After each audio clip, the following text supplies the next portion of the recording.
That's my fry system. I wanted to make a part 2 of how I was building it, but apparently I did some mistakes and it would be pointless to push that video. Just I want to talk about that issues. Like on beginning I wanted to be cheaper and use something like that instead of stainless screws that were a bit more expensive, and it ended up with bumping it from time to time, and that plastic was like cracking. It's not durable, so I'm replacing it with that original idea of Dean's Master Builder, and it already looks more elegant and durable. It got bigger surface to stick in and it's not moving. Yeah, and this is crappy. Right now I've clamped it above as there are some gappies for tests in it, so I don't want to take them out, and I'm heating up it with lighter to take it out and replace with such a screw. I have to be careful not to burn out plastic. I just took out the previous one and have to reheat it to press through that stainless screw. Just a little bit, not to burn it out. That's it.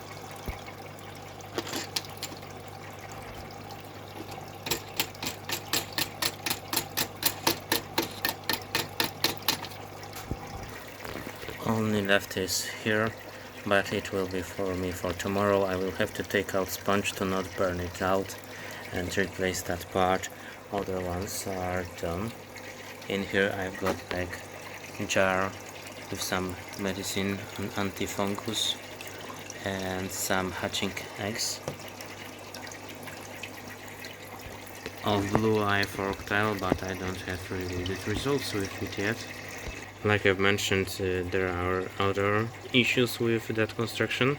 Like this transparent box is actually through the water bending over, like it's too heavy for it. So I've added some metal construction to keep it like more safe, to prevent it expand even more. I've added that stuff just to prevent it from dropping lower. It's really not tight. It's been like that for 2 months or so, and I don't think it will be worse, so it's fine.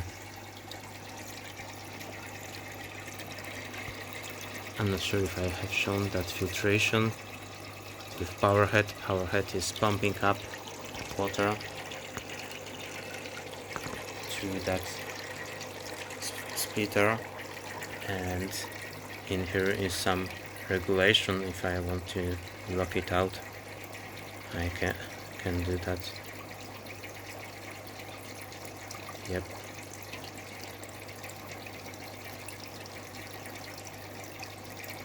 In each container are some bubbles as well. I got here a nice gang valve with possible adjustments. I already mentioned that this is GoPro 3D printed adapters. It could be more steady if I just extended it, or maybe in here give some extension and put it in here as a third point. It wouldn't move like that in that way. I've added up some moving filtration media K1s, so it's moving really good for me. It's the DIY method. Some container plastic for like food container with filtrating media, and on bottom some round ironstone lying unsymmetrically, so it's causing more circulation inside. And that's quite what I would want to say right now about it.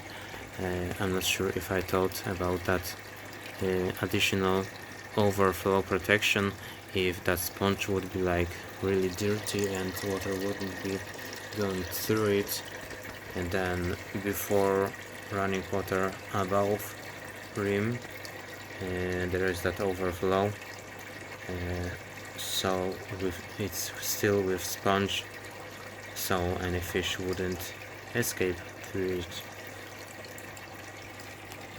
If you get any questions, I can easily answer them, and I don't want to talk about that fish rack any more because I haven't got any egg fish fry in it to have more insight tell about it.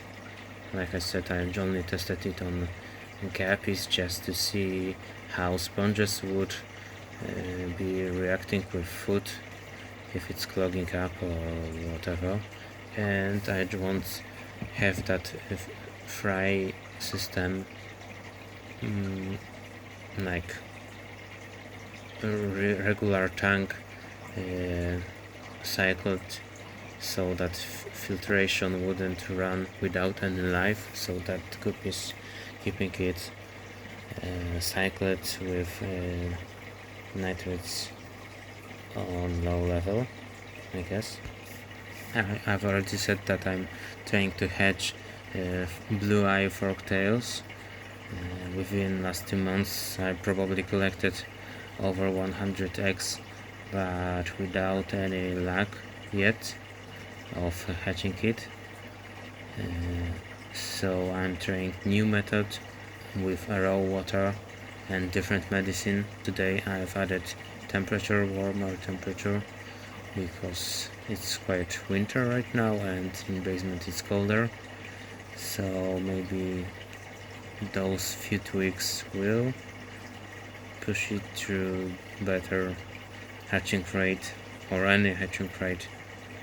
Yeah, as right now I have only hatched one egg, and by accident with mop or Java moss